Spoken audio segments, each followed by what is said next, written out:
Hey everybody, my name's Lisa Concepcion, and today I'm bringing you 20 great questions to ask on a date. Number 1 through 4. So let's get into it. I'm a love life coach, and people ask me all the time, Lisa, I get on a date and then sometimes I struggle for conversation. I don't even know what to ask. I don't know what to do. I don't know what to say.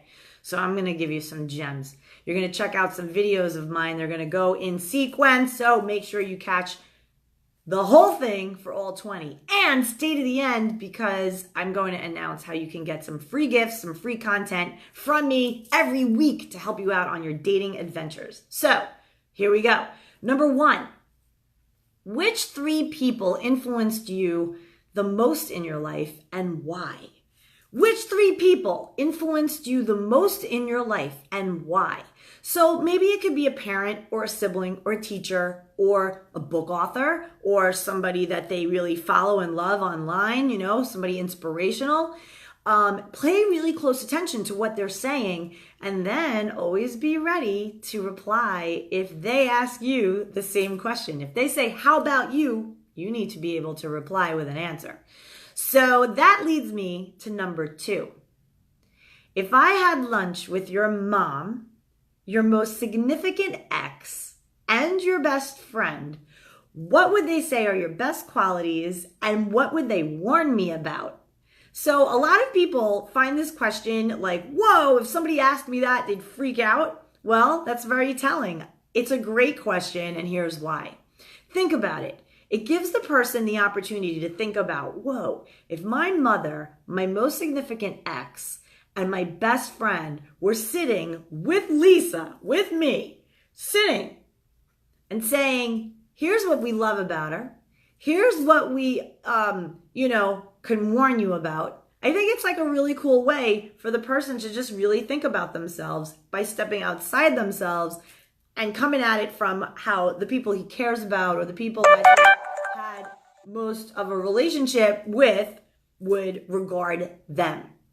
So if I had lunch with your mom, your most significant ex, and your best friend, and we're all hanging out, what would they say are your best qualities and what would they warn me about? That's a solid question to ask. And again, every question I'm giving you, you need to be prepared and answer these questions for yourself so that when they flip it on you, you know exactly what to answer. Number 3, what do you like to do for fun? A lot of people often ask, what do you do for work? If you want to get to know what a person does for work, ask them what they do for fun. It's a roundabout way of getting to the same information, but when you ask somebody, what do you like to do for fun? You put them in the state of fun. They start thinking about what they like to do for fun. And so they feel fun, and then they equate you with fun, and then you're just having fun.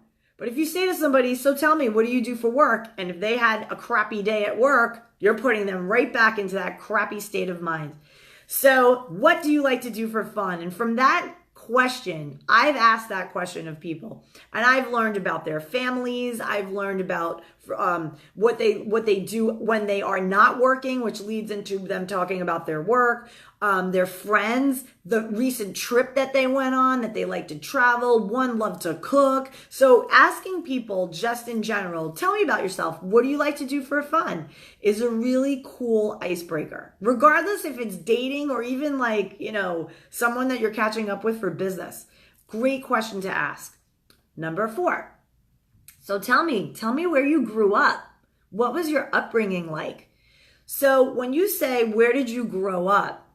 Instead of getting into that nitty gritty about your parents and how were you ruined as a child and all this heavy psycho stuff, just simply asking and lobbing the question, where did you grow up? Will put the person into a more favorable part of their past. They'll be like, wow, I grew up wherever and, it was interesting there. Well, tell me more about that. And that's the other thing. If you want to get somebody to open up more, look at them as if you're interested and be like, tell me more about that. Tell me more about that. Gives people the platform and the space to feel, number 1, that you're really interested in knowing more about them, and that it is non-judgmental. You're there to be like, okay, I'm giving you the space. That's cool. Tell me more about that. You grew up in California? Amazing. I grew up in New York. What was it like being on the West Coast as a kid? That type of thing. That will lead into more conversation, more meat, more things being revealed about that childhood of that person. And you want to know how they were raised, if they have siblings, what their parents were like, all that stuff. Simple question, where did you grow up? And tell me what that was about. Tell me what that was like. Adding to the mix of that simple, tell me more, really gets people to open up and feel endeared to you because you are genuinely taking interest in what it is that they're saying. So finally, number 5, and I have 20 of these, and I'm breaking them up into quicker videos of 5 each. So they're more digestible. And you can find all 20 great questions to ask on a date on my website, in the blog, LoveQuestCoaching.com. In the blog, it's there. So you can print it out and actually have like a little cheat note that you can even bring with you on dates if you want. You could have like a little thing like, yeah, let's have some cool Q&A. Okay, so number 5 is, what's your family like? Do they live close? How often do you get to see your family? I love this question. How often do you get to see your family? Does your family live close? How often do you get to see them? You could do all different combinations of it, just as long as it sounds authentic and natural. And so you say, wow, so do you get to see your family often? Do they live close? And then the person will say, actually, no, my family lives, I see them, I have to take a plane to see them. They all live in Georgia, I live in Miami, or they live in California, I live in New York. Whatever the deal is, they'll reveal to you that. Or they might say, oh, I see my mom all the time. My dad died last year. My mom's elderly, so I took her in with me. We sold our place. It's a lot of drama because my sisters and my brothers were all fighting about the property. Somebody's suing somebody. Whoa! So you get them to open up, and the more they open up, the more you can ascertain whether or not they're a fit for you. Maybe I don't want to get involved with a guy who's having sibling drama with siblings suing each other over their mother's house. Maybe I don't want any of that negativity, but I can say, you know what, bro, I appreciate you sharing your story with me. I'm gonna hang out right now as friends. I'm feeling a friend vibe. But I really do appreciate you talking to me, and you found a friend in me. So good luck with your mom and her whole house and the whole thing with your siblings. Hope that works out. I gotta go. See? Easy. Key is you want to communicate. You want to get your questions down. Now, each one of these questions that you create for yourself, you can have your own list of questions. They're directly based on what it is you want out of your own life. So let's look at these questions. Let's pick the one of, what's your family like, and do they live close? And if you are a person that you prefer family, 2.5 hours away by car or plane minimum, like you need that buffer, and this guy that you're out with or girl that you're out with says to you, oh, my family lives like right up the street. I see them all the time. I have Sunday dinner with my mom, and it's like a whole big family fest, and my cousins come over, and like the movie The Big Fat Greek Wedding, that's pretty much my house. Now, if that's your jam and you love it, big family, love that, maybe that's your thing and you're hungry for that, you just want to be taken in by like a whole family type of vibe, and that's you're going to love it. You'll be like, sign me up. I love Sunday dinner. I'll bring wine.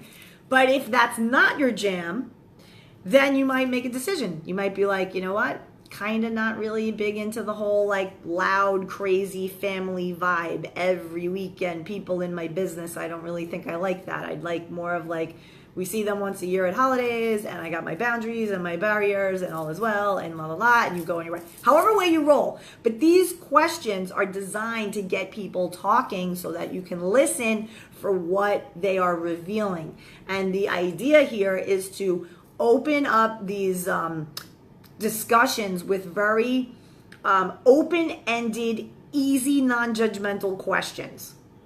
You're doing the judging. You're definitely deciphering, judging, sizing stuff up. But the way you ask the question creates a very plain, nice, easy, stress-free, nice conversation. So you're really inquisitive. You're really trying to date for data because you're trying to get data, information from the person to determine if this is for you, if it's a fit. Same thing with the one of the what do you like to do for fun, right? What do you like to do for fun? Tell me about yourself. And they say, well, I don't really get to have much fun. I mean, I'm always working. I work at a law firm. I'm trying to become, partner or whatever their deal is. Or I have this monster case. It's taking like a year out of my life. And they're all like, blah, blah, blah, blah, negative, negative, negative, negative, blah. That might not be your jam. Now, they can't even talk about fun because they're always in the work. They can't even think about fun. So, you're lucky you're on a date with them because they're like not available. So then you could follow up that question with, wow, like you seem really busy. Like, do you ever have time to do anything that's not work related? Well, like I said, not really. I mean, I'm lucky I'm out with you tonight. Like, you got to listen for that kind of stuff because let me tell you, people will hear that and they will try to force someone and prove to someone that they're worthy of completely changing their whole groove about work and how much they work and whatever. You're not changing anybody, so stop wasting your time with that. You want to listen for the truth of what people are, and when they show you and tell you who they are, believe them and make decisions. So I'm hopeful that this helped you out. You can click over here. If you're checking this out on YouTube, you're going to click one of these because it's going to give you to the next group of questions to ask on a date. And if you're on Facebook, you can catch me on another Facebook Live. I love all you guys. Happy dating. Love it, love it. You can catch me on LoveQuestCoaching.com where you can get your free love life assessment. Woo!